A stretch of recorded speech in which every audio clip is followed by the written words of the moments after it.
नमस्कार दोस्तों, मैं विक्रम आप सभी का स्वागत करता हूं आपके अपने चैनल वीके मैथ पर। तो आज का जो वीडियो है दोस्तों एसएससी एमटीएस की मैथमेटिक्स के लिए इंडिकेशन एंड सर्च घातांक एवं करनी का पार्ट 3 है, जिसमें हम इसके इंपॉर्टेंट क्वेश्चन सोल्व करने वाले हैं। इससे पहले के 2 वीडियो में हमने इसका बेसिक कॉन्सेप्ट बताया, कुछ क्वेश्चन भी हमने सोल्व किए हैं। तो अगर वो वीडियो आप देखना चाहते हैं तो उसकी प्लेलिस्ट का लिंक डिस्क्रिप्शन में दिया गया है, वहां पर क्लिक करके वो वीडियो भी आप देख सकते हैं। चलिए आज के इस वीडियो को शुरू करते हैं। यहाँ पर हम घातांक एवं करनी से संबंधित क्वेश्चन लेते हैं और उन्हें सोल्व करते हैं।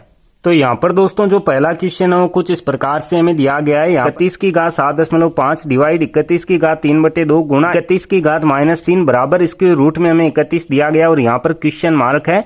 क्वेश्चन मार्क की जगह यहाँ पर क्या आएगा ये हमें ज्ञात करना है। तो इस प्रकार के क्वेश्चन कैसे हमें सोल्व करने हैं, यहाँ पर देखिए जो घातें हमें दी गई है, जो यहाँ पर दोस्तों दशमलव में भी है और बटे में भी है, ठीक है। तो जो घात फ्रैक्शन में हमें दी गई है उसे हम सबसे पहले तो दशमलव में बदल लेंगे। तो यहाँ पर देखिए सबसे पहले हमें दिया गया है 31 की घात 7.5 और डिवाइड यहाँ पर है 31 की घात 3/2। 3/2 को जब दोस्तों दशमलव में हम बदलेंगे तो यहाँ पर देखिए क्या होगा, 31 की घात कितनी होगी, 3 में 2 का भाग 1 बार जाएगा, सेंसफल रहेगा दोस्तों 1 और 1 के आगे शून्य लगाएंगे तो यहाँ पर हम दशमलव लगाएंगे और शून्य लगाने पर 10 बनेगा तो 5 बार भाग जाएगा, यानी कि 1.5 आएगा।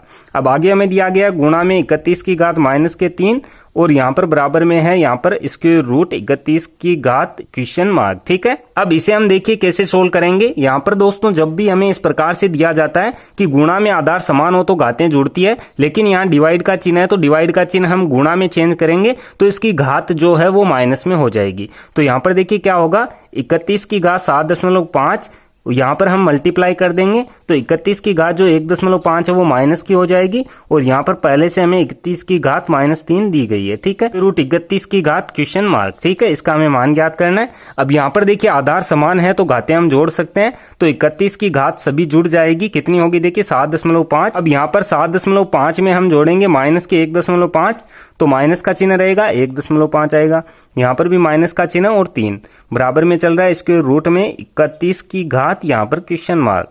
अब देखिए घातें किस प्रकार से हम जोड़ेंगे। 31 की घात 7.5 है जो प्लस की है और ये दोनों घातें माइनस की है, तो ये जब जुड़ेगी 1.5 और 3 तो ये हो जाएंगे 4.5 और माइनस का चिन्ह है तो 7.5 में से 4.5 हम घटाएंगे तो कितना बचेगा, 3 बचेगा, तो 31 की घात 3 आएगी। अब बराबर में यहाँ पर देखिए स्क्वायर रूट हमें दिया गया है, तो स्क्वायर रूट का मतलब क्या होता है कि किसी भी संख्या का स्क्वायर रूट है तो उसकी घात है 1/2। तो यहाँ पर दोस्तों देखिए 31 की घात हम 1/2 रखें तो यहाँ पर देखिए 1/2 इसके साथ गुणा होगा क्वेश्चन मार्क के, तो क्वेश्चन मार्क बटे 2 हम कर सकते हैं। यहाँ पर देखिए स्क्वायर रूट हमने क्यों हटाया है, क्योंकि आधार हमें 31 दिया गया है। तो जब दोस्तों आधार बराबर होगा तो घातें भी क्या होगी बराबर, तो इसकी घात 3 है जो किसके बराबर होगी, क्वेश्चन मार्क बटे 2 के। अब क्वेश्चन मार्क का हमें मान ज्ञात करना है तो इनका वज्र गुणा करा देते हैं। वज्र गुणा तिरछा गुणा होगा, 3 का गुणा 2 से होगा 6 हो जाएगा, 1 का गुणा क्वेश्चन मार्क से होगा क्वेश्चन मार्क आएगा। तो क्वेश्चन मार्क का मान आया है 6 जो हमें दिया गया इसके बी ऑप्शन में, तो यहाँ से हमारा बी ऑप्शन राइट हो जाएगा। इस प्रकार से इसे क्वेश्चन हम सोल्व करेंगे। चलिए आगे बढ़ते हैं, इसका अगला क्वेश्चन हम सोल्व करते हैं। तो यहाँ पर दोस्तों जो अगला क्वेश्चन है वो कुछ इस प्रकार से है। यदि 64 की घात 2/3 गुणा 16 की घात -1/2 बराबर 4 की घात n हो तो n का मान है। यहाँ पर हमें n का मान ज्ञात करना है और यहाँ पर दोस्तों हमें सबसे पहला काम ये करना होगा कि जो आधार हमें दिए गए हैं वो आधार हमें समान करने हैं। जैसे यहाँ पर देखिए बराबर के बाद में आधार 4 है, इससे छोटा नहीं हो सकता, तो यहाँ पर हमें सभी के आधार है जो 4 करने हैं, ठीक है। तो 4 हम किस तरीके से करेंगे, देखिए यहाँ पर हमें 64 दिया गया है तो 64 को हम लिख सकते हैं 4 की घात 3, क्योंकि 4 का क्यूब होता है 64, ठीक है। अब यहाँ पर बाहर इसकी घात रह जाएगी 2/3। इसी प्रकार से 16 को हम 4 में चेंज करें तो किस प्रकार से करेंगे, 4 की घात 2 हम रख देंगे क्योंकि 4 का स्क्वायर होता है 16 और माइनस इसकी घात रह जाएगी 1/2 बराबर में रह जाएगा 4n। तो सभी आधार हमने समान कर लिए। अगला काम हमें क्या करना है, जो संख्याएं कट रही है उन्हें हम कटा देते हैं। तो देखिए ब्रैकेट के अंदर जब घात और ब्रैकेट के बाहर भी घात दी जाती है तो घातें आपस में गुणा होती है। जब 3 का गुणा 2/3 से होगा तो 3 से 3 कटेगा, केवल 4 की घात 2 रहेगी, ठीक है। गुणा में यहाँ पर इसी प्रकार से यहाँ होगा 2 से 2 कटेगा, केवल 4 की घात -1 रहेगी, ठीक है। बराबर में चलेगा 4 की घात n। अब इसे हम सोल्व कर लेते हैं। तो आधार देखिए समान है और गुणा में तो घातें हमेशा जुड़ती है, तो 2 में हम -1 जोड़ेंगे। कहने का अर्थ ये है यहाँ पर माइनस आ गया है तो 2 में से 1 घटेगा, तो यहाँ पर 4 की घात कितनी रहेगी 1 और बराबर में चल रहा है 4 की घात n। अब देखिए आधार समान होने पर क्या होता है कि जब बराबर का चिन्ह आ जाता है और दोनों तरफ आधार समान हो तो उनकी घातें भी आपस में बराबर होती है। यह हमने इंडिकेस के रूल में समझा था। तो यहाँ पर देखिए घात 4 की 1 है, 4 की घात n है, तो 1 किसके बराबर हो जाएगा, n के। कहने का अर्थ यह है कि n का मान कितना आएगा, 1 आएगा, जो हमें दिया गया है इसके ए ऑप्शन में। तो यहाँ से हमारा ए ऑप्शन राइट हो जाएगा। इस प्रकार से ऐसे क्वेश्चन हम सोल्व करेंगे। चलिए आगे बढ़ते हैं, इसका अगला क्वेश्चन हम सोल्व करते हैं। तो यहाँ पर जो अगला क्वेश्चन है वो कुछ इस प्रकार से है। यदि p की घात 3 ब्रैकेट के बाहर घात 2 गुणा p की घात 4 बटे p की घात 10 बराबर p की घात r हो तो r का मान है। यहाँ पर हमें r का मान ज्ञात करना है, तो किस तरीके से हम ज्ञात करेंगे। यहाँ पर दोस्तों देखिए p की घात 3 और बाहर 2 घात है, दोनों घातें आपस में गुणा होगी। 3 का गुणा 2 से कितना हो जाएगा, 6। तो p की घात यहाँ पर 6 है, गुणा p की घात 4 हमें दिया गया है, बटे में p की घात 10 दिया गया है, बराबर में p r है और r का मान हमें ज्ञात करना है, क्या आएगा। तो इसके लिए देखिए अब हम क्या करेंगे, ऊपर की जो संख्याएं हैं उन्हें हम सरल करते हैं। तो p आधार है, p आधार है और दोनों गुणा में है तो घातें जुड़ेगी, तो 6 और 4 कितना हो जाएगा, p की घात 10 और बटे में भी p की घात 10 है, बराबर देखिए चल रहा है p की घात r।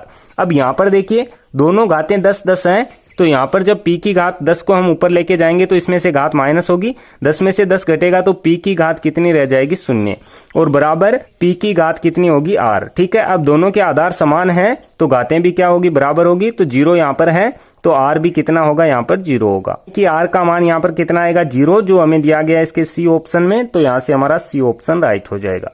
इस प्रकार से ऐसे क्वेश्चन हम सोल्व करेंगे। चलिए आगे बढ़ते हैं, इसका अगला क्वेश्चन हम सोल्व करते हैं। तो यहाँ पर जो अगला क्वेश्चन है वो कुछ इस प्रकार से। यहाँ पर दोस्तों इसके रूट में हमें दिया गया है 5 प्लस क्यूब रूट x बराबर 3 हो तो x का मान है। यहाँ पर देखिए किस तरीके से हमें दिया गया है, 5 प्लस क्यूब रूट यहाँ पर x है और बराबर में 3 है। x का मान हमें यहाँ पर ज्ञात करना है, किस तरीके से ज्ञात करेंगे। देखिए सबसे पहले तो दोस्तों जो बाहर का ये स्क्वायर रूट है ये हमें हटाना है, और इसे हटाने के लिए हम क्या कर सकते हैं कि जब स्क्वायर रूट का स्क्वायर रूट से गुणा किया जाता है तो स्क्वायर रूट हट जाता है। इसके लिए हमें इन दोनों का स्क्वायर करना होगा। ठीक है, तो 3 का भी स्क्वायर कर देंगे और इसका भी स्क्वायर कर देंगे, यानी कि दोनों पक्षों का स्क्वायर। तो स्क्वायर रूट हट जाएगा तो यहाँ पर रहेगा 5 प्लस क्यूब रूट x। ठीक है, और बराबर में देखिए 3 का स्क्वायर हो जाएगा 9। अब यहाँ पर दोस्तों देखिए 5 इधर प्लस में है तो उधर हम ले जाएंगे माइनस का हो जाएगा। तो यहाँ पर देखिए क्या आएगा, क्यूब रूट x है यहाँ पर रहेगा और 5 है जो 9 में से घट जाएगा तो यहाँ पर 4 रहेगा। लेकिन यहाँ पर आया है क्यूब रूट x का मान, हमें यहाँ पर x का मान चाहिए, तो यहाँ पर भी हम क्या करेंगे, क्यूब रूट को हटाएंगे। क्यूब रूट को हटाने के लिए दोनों तरफ हम क्यूब कर देंगे। ठीक है, तो 4 का भी क्यूब हो जाएगा और क्यूब रूट x का भी क्यूब हो जाएगा। तो क्यूब रूट x का क्यूब जब होगा तो यहाँ पर केवल x रहेगा और 4 का क्यूब जब हम करेंगे तो ये 64 हो जाएगा। तो x का मान कितना आएगा, 64 आएगा, जो हमें दिया गया इसके डी ऑप्शन में। तो यहाँ से हमारा डी ऑप्शन राइट हो जाएगा। तो इस तरीके से आसानी से इसे क्वेश्चन आप कुछ ही समय में सोल्व कर पाएंगे। चलिए आगे बढ़ते हैं, इसका अगला क्वेश्चन हम सोल्व करते हैं। तो यहाँ पर दोस्तों जो अगला क्वेश्चन है कुछ इस प्रकार से है। ब्रैकेट में हमें दिया गया है x की घात n, y की घात माइनस m की घात 3 यहाँ पर दी गई है, जो यहाँ पर दोनों के लिए गुणा ब्रैकेट में हमें दिया गया है x cube y square bracket बंद और घात यहाँ पर दी गई है माइनस n, जो घात दोनों के लिए। देखिए इसे किस प्रकार से सोल्व करेंगे। यहाँ पर जो हमें दिया गया वो सबसे पहले हम लिख लेते हैं। यहाँ पर हमें दिया गया x की घात n, y की घात माइनस m और ब्रैकेट के बाहर घात 3 है। गुणा में यहाँ पर है x की घात 3, y की घात 2, ब्रैकेट के बाहर घात माइनस n। तो सबसे पहले तो ब्रैकेट हम ओपन करेंगे, किस तरीके से देखिए, यहाँ पर जो घात 3 है ये दोनों के लिए है, तो x की घात n है जिसका गुणा दोस्तों किससे होगा, 3 से। तो x की घात n है जिसका गुणा 3 से हम कराएंगे तो x की घात कितना हो जाएगा, 3n। और इनके बीच में कोई चिन्ह नहीं है तो गुणा का चिन्ह इनके बीच में चल रहा है, या आप डॉट भी लिख सकते हो। अब यहाँ पर देखिए y की घात माइनस m है, तो माइनस m का गुणा 3 से करेंगे तो ये होगा माइनस 3m। ठीक है, गुणा में यहाँ पर देखिए आ गया है x की घात 3 जिसका गुणा हम कराएंगे माइनस n से, तो x की घात क्या हो जाएगी, माइनस 3n। ठीक है, क्योंकि माइनस का चिन्ह भी साथ में होगा। गुणा में y की घात 2 है तो इसी तरीके से हम करेंगे, y की घात माइनस 2n हो जाएगा। अब यहाँ पर देखिए आगे हमें क्या करना है, जो आधार समान है उनकी घातें आपस में जोड़ देनी है। तो यहाँ पर देखिए x की घात 3n है, x आधार और कहाँ पर है, ये रहा, इसकी घात है माइनस 3n। तो यहाँ पर देखिए दोस्तों क्या होगा, x की घात 3n में जुड़ेगा x की घात माइनस 3n। ठीक है, तो जब ये जुड़ेगा तो प्लस होगा, लेकिन यहाँ पर माइनस है तो यहाँ पर भी हमें माइनस करना होगा। ठीक है, अब इसी प्रकार से y के लिए हम देखते हैं, तो गुणा में हम y के लिए करेंगे। y में यहाँ पर देखिए क्या है, माइनस की 3m घात है। ठीक है, तो माइनस 3m घात और इसमें जुड़ेगा माइनस के 2n, ठीक है। तो ये यहाँ पर प्लस होना चाहिए, लेकिन यहाँ पर माइनस दिया गया है तो यहाँ पर भी माइनस हो जाएगा। अब यहाँ पर दोस्तों देखिए अक्स के लिए क्या होगा, इसकी घात है 3n और इसमें से घटाया गया है 3n, तो यहाँ पर घात शून्य हो जाएगी, तो अक्स का मान कितना हो जाएगा 1, क्योंकि किसी भी संख्या की घात अगर शून्य है तो उसका मान 1 होता है। तो यहाँ पर 1 का गुणा इससे कराएंगे, फिर से यही आएगा। तो यहाँ पर हमारा आंसर आ रहा है y की घात -3m - 2n, जो हमें ऑप्शन में नहीं दिया गया है। तो यहाँ पर देखिए इसे हम किस रूप में बदल सकते हैं दोस्तों। यहाँ पर अगर माइनस का चिन्ह हम बाहर कॉमन ले घात के लिए, देखिए y की घात अगर हम इस प्रकार से रखें, माइनस का चिन्ह हम बाहर रखते हैं, तो यहाँ पर माइनस के 3m प्लस के हो जाएंगे, तो प्लस के लिख देंगे, और ये माइनस के हैं तो ये भी प्लस के हो जाएंगे, इसे भी हम प्लस के रख देंगे। तो 3m + 2n ब्रैकेट में रहेगा, बाहर माइनस का चिन्ह आएगा। ये देखिए हमें दिया गया है इसके ए ऑप्शन में, तो यहाँ से हमारा ए ऑप्शन राइट हो जाएगा। तो इस प्रकार से ऐसे क्वेश्चन हम सोल्व करेंगे। उम्मीद करता हूँ कि आज का ये वीडियो आपको पसंद आया होगा। अगर ये वीडियो आपको पसंद आया तो वीडियो को लाइक और शेयर करना ना भूलें। आगे आने वाले वीडियो देखने के लिए आप इस चैनल को सब्सक्राइब कर सकते हैं। सब्सक्राइब करने के बाद में बेल के आइकन को जरूर प्रेस करें, ताकि आगे आने वाले वीडियो के नोटिफिकेशन आपको मिलते रहे। मैं मिलता हूँ आपसे इसी की नेक्स्ट वीडियो में, तब तक के लिए जय हिंद, जय भारत, वंदे मातरम।